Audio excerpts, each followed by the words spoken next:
मेरे नैनों की नूर, आप सबको मेरा प्यार भरा नमस्कार स्वीकार हो। आज मैं अपने विद्यालय के अध्यापक राहुल तिवारी का एक आर्टिकल आप लोगों को सुनाने आ रही हूँ। इन्होंने एक बड़ा प्यारा सा धार्मिक प्रसंग हमारे पास भेजा है। कहते आज मेरे माधव को भूख लगी है। अरे वो भगवान जो कि पूरे संसार का पालन पोषण कर रहा हो, सबको खिला रहा हो, उसे हम क्या खिला सकते हैं, है ना। कहते सकल जगत के पालन करता किस विध भोग लगाऊं। तो इन्होंने आज उस पर बड़ा प्यारा सा धार्मिक प्रसंग भेजा। कहते आज हरि दुर्योधन के यहाँ आए। सबको पता है, महाभारत सबने देखा, रामायण महाभारत का सबको ज्ञान है। तो कहते आज भगवान श्री कृष्ण जो है वो दुर्योधन के यहाँ आए शांति दूत बनकर। दुर्योधन कहाँ मानने वाला है, सोच रहा है पांडव के पास तो यही महान शक्ति है, इसे बंदी बना लो। ठीक सोचा, बहुत ठीक सोचा, पर तरीका नहीं मालूम। उसे सत्संग का अभाव है और उसमें कुसंग है। उसे बंधक बनाने के लिए सैनिकों से कहा। अब दुर्योधन क्या करे कि भाई भगवान श्री कृष्ण को बंदी बना लो, लेकिन रास्ता नहीं मालूम किस रास्ते से बनाया जाता है। प्रभु से प्रेम करो, प्रेम तो उसने कभी किया नहीं। तो उसने अपने सैनिकों से कहा इसे बंदी बना लो।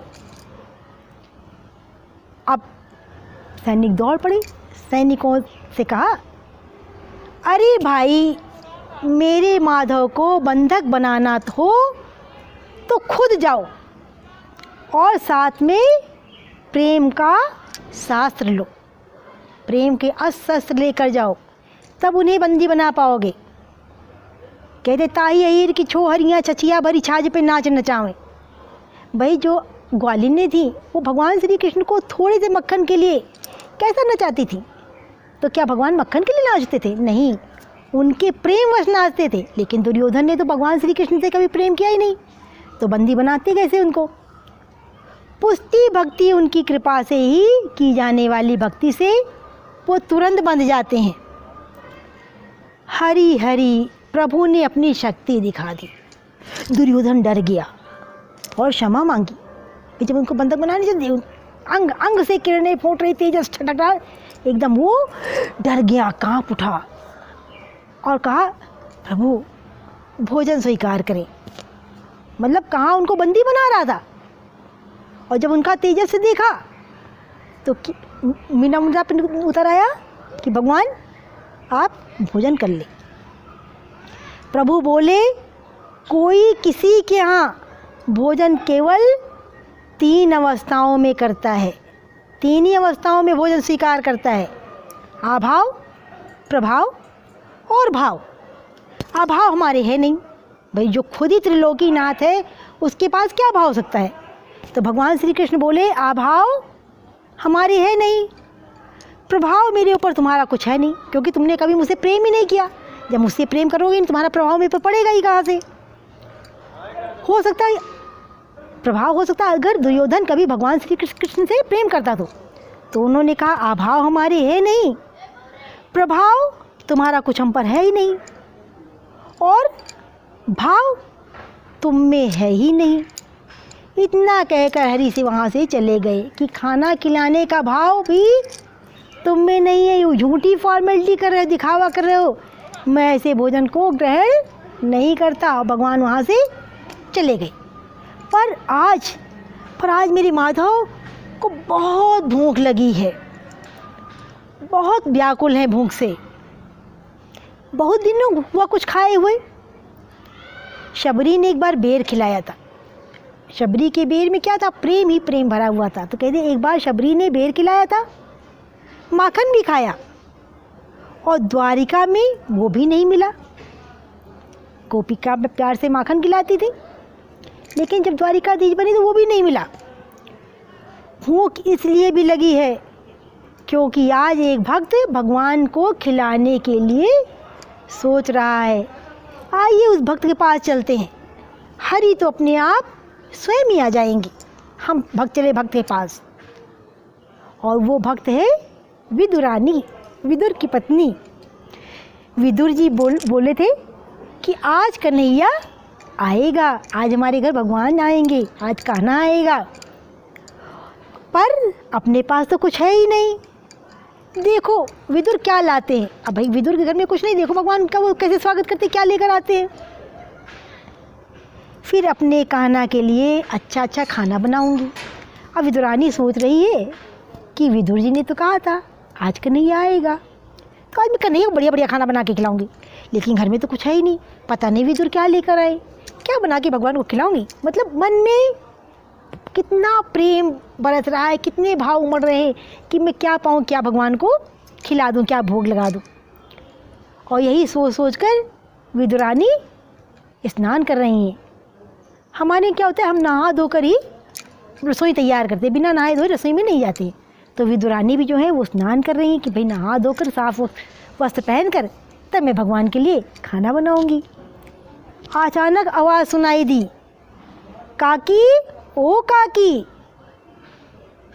अब कन्हैया जो थे वो विदुरानी को काकी कहते हैं, अर्थात चाची। तो विदुरानी बोली, अरे ये तो मेरे कान्हा की आवाज़ है, ये ठाकुर जी कहाँ बोल पड़े। तब तक कृष्ण ने पूछा, काकी अंदर आ जाओ। अब विदुरानी बोली बड़े प्यार से, हाँ हाँ लला आजा। जब जैसी अंदर बोली, काकी बहुत भूख लगी है, जोर से, बहुत ज़ोर से भूख लगी है। अब बोलती, हाँ लला भूख तो लगी होगी, क्या खिलाऊं, कहाँ बिठाऊं, कुछ उनको समझ नहीं आया था। तो दौड़ी दौड़ी गई, पाटा ले पाटे को उल्टा रख दिया और उस पर कन्हैया को बिठा दिया, उस पर बिछा दिया एक बोरा, कहा बैठो। भगवान श्री कृष्ण तो उल्टे पाटे पर भी आराम से बैठ गए।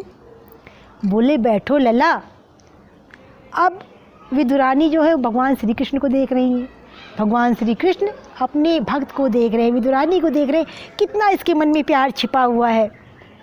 और जब दो प्रेमी आपस में मिलते हैं तो बाकी चीज़ का ध्यान ही कहाँ रह जाता है। तो उसी तरह भगवान श्री कृष्ण का वात्सल्य प्रेम उमड़ रहा है, अपने भक्त के प्रति प्रेम ही प्रेम उमड़ रहा है, और भक्त के मन में कान्हा के लिए सिर्फ प्यार ही प्यार है।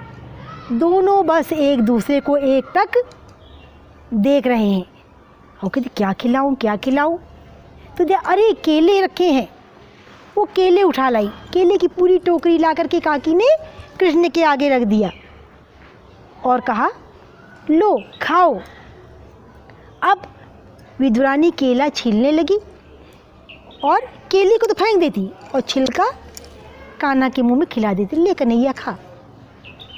दोनों एक दूसरे की आंखों में देख रहे हैं, कोई ये नहीं देख रहा कि वो क्या खिला रही, कौन क्या खा रहा है। एक छिलका खिलाया, दो छिलका खिलाया, केला फेंकती जा रही हैं। अब इतने में विदुर जी आ गए। तब तक माधव के होंठों पर भी मुस्कान है, खूब खुश हैं वो, और आँखों से आंसू बह रहे हैं। इधर विदुरानी भी बहुत खुश हैं, कह रही खाओ लला और खाओ।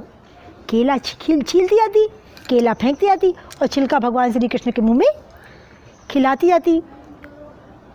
तब तक विदुर ने देखा अजीब हाल, दौड़ के उसका हाथ पकड़ लिया कि ये क्या कर रही हो।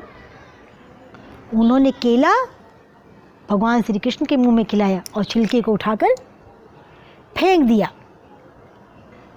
अब भगवान श्री कृष्ण बोले कहाँ से बीच में आ गए काका, कितनी सुंदर दावत थी। और जो विदुरानी थी एक टक अपने कान्हा को भाव विभोर होकर के निरंतर निहार रही थी। कहते ना कि दुर्योधन के मेवा त्यागे, दुर्योधन के मेवा त्याग्यो साग विदुरगर खाई, सबसे ऊंची प्रेम सगाई प्रेम सगाई। तो प्रेम से बड़ा कुछ भी नहीं। कहते हैं कि प्रेम परिचय को पहचान बना देता है, प्रेम वीराने को गुलिस्तान बना देता है। मैं आप बीती कहती हूँ, किताबों की नहीं। प्रेम इंसान को भगवान बना देता है।